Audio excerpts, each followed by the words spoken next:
Gods and the Wine, siamo tornati a Roma, al nostro albergo preferito, Hotel de la Ville, qui sopra Piazza di Spagna, Trinità dei Monti. Abbiamo portato però dalla Toscana Cristina Poggio Torselli, un habitué dei Gods and the Wine, un'azienda che ormai comincia a essere molto conosciuta, quindi cominciate a avere delle responsabilità. Per esempio questa famosa questione che i giovani non bevono, no?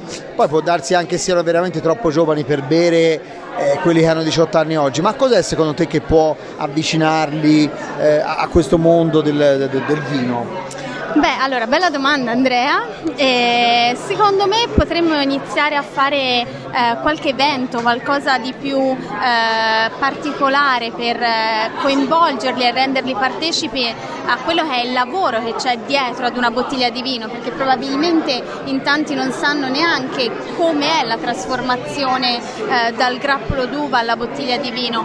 Quindi forse sì, creare degli eventi dove li coinvolgiamo, qualcosa di più divertente forse, un po' meno esperienziale, divertente, sicuramente sì. Stando a parlargli del profumo di lampone non riusciamo a prenderli forse, sì. Esatto.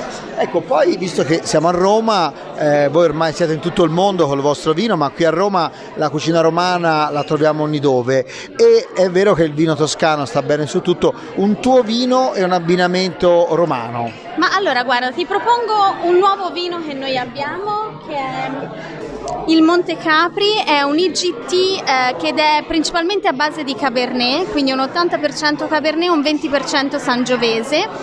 Questo viene fermentato in acciaio e poi fa un invecchiamento in botti di legno.